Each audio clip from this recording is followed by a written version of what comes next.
मराठी माणसांची number 1 choice Marathi matrimony. Sudhakar Badgujar आज भाजपमध्ये प्रवेश करणार। स्थानिक भाजप नेत्यांचा विरोध कायम। बडगुजरांसह बबन घोलप आणि पवारांच्या राष्ट्रवादीमधील गणेश गीतेंचाही भाजपमध्ये पक्षप्रवेश होणार, सूत्रांची माहिती। मुक्तागिरी बंगल्यावर शिंदेच्या शिवसेनेच्या मंत्र्यांची बैठक संपन्न। अजित पवारांकडून निधी मिळत नसल्याचा आरोप। निधी वाटपाबाबत बैठकीमध्ये चर्चा झाल्याची शक्यता। राज्य सरकारमधील मंत्र्यांचा परफॉर्मन्स ऑडिट सुरू। समाधानकारक कामगिरी नसलेल्या मंत्र्यांना डच्चू मिळण्याची शक्यता, सूत्रांची माहिती। मुख्यमंत्री उपमुख्यमंत्र्यांकडून परफॉर्मन्स ऑडिट।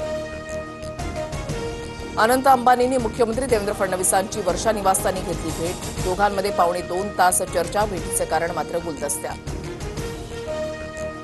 मुसळधार पावसामुळे रत्नागिरी जिल्ह्यामधील जनजीवन विस्कळीत।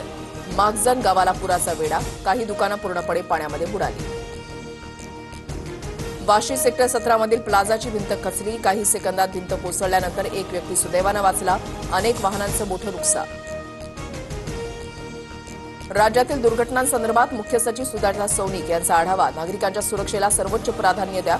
सर्व यंत्रणांनी एकत्रितपणे काम करा, मुख्य सचिवांच्या सूचना। साखर कारखाना निवडणुकीतही अजित पवारांकडून वयाचा मुद्दा। राज्याचा अर्थसंकल्प मांडणारा चांगलं काम करेल की 85 वर्षांचा माणूस। अजित पवारांची पुन्हा चंद्रराव तावरेंवर टीका। पंपावर पेट्रोल सोडून धीरुभाई अंबानी कोट्याधीश झाले। माळेगाव कारखाना निवडणुकीच्या प्रचार सभेमध्ये अजित पवारांचं वक्तव्य। मात्र सोशल मीडियावर चोरून असा शब्द वापरत दादांचं वक्तव्य व्हायरल। माझ्या वक्तव्याचा विपर्यास करून फेक नरेटिव्ह पसरवलं जात आहे। अंबानींबाबत चुकीचं बोललो असल्यास राजकारण सोडेल, अजितदादांचं आव्हान। भंडारा दूध संघाच्या निवडणुकीसाठी काँग्रेस आणि शिंदेच्या शिवसेनेची हातमिळवणी। नाना पटोले आणि महायुतीचे आमदार नरेंद्र भोंडेकर एकत्रित निवडणूक लढणार। भरत गोगावलेंनी रश्मी ठाकरेंवर टीका केल्यानंतर शिवसैनिक आक्रमक। गोगावलेंनी निवडणुकीपूर्वी अघोई पूजा घातली। पूजेसाठी गुवाहाटीच्या बगलामुखीमधून महाराज आणले। वसंत मोरे यांचा गंभीर आरोप।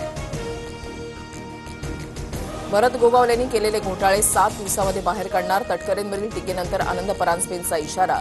तर भ्रष्टाचार सिद्ध झाल्यास राजीनामा देईल, अन्यथा परांजपेंनी स्वतःच्या तोंडाला काळं फासावं, गोगावलेंचं आव्हान। शेतजमिनीच्या वादातून माजी आमदाराची फॉर्च्युनर गाडी कुऱ्हाडीनं फोडली। यवतमाळमध्ये काँग्रेसच्या वामनराव कासावार यांच्या गाडीची तोडफोड। पाटण पोलिसात दोघांच्या विरोधात गुन्हा दाखल। यंदाही पंढरपूरला जाणाऱ्या वारकऱ्यांना टोल माफी मिळणार। 18 जून ते 10 जुलै दरम्यान वारकरी, मानाच्या पालख्या, भाविकांना टोल माफी। सार्वजनिक बांधकाम विभागाचा निर्णय।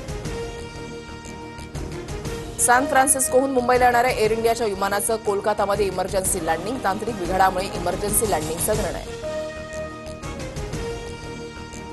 अहमदाबाद विमान दुर्घटनेमधील 275 मृतांपैकी 119 जणांची डीएनएद्वारे ओळख पटली। आतापर्यंत 64 जणांचे मृतदेह नातेवाईकांच्या ताब्यात देण्यात आले। ठाण्यामधील काही भागात आज पाणी पुरवठा बंद राहणार। पालिकेच्या स्टीम प्राधिकरणाकडून अत्यावश्यक दुरुस्ती कामामुळे पाणी पुरवठा बंद राहणार।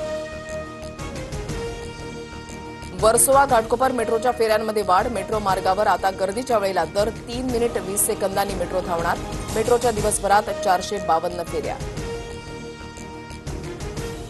इराणच्या मराठी माणसांची नंबर 1 चॉईस मराठी मॅट्रिमोनी।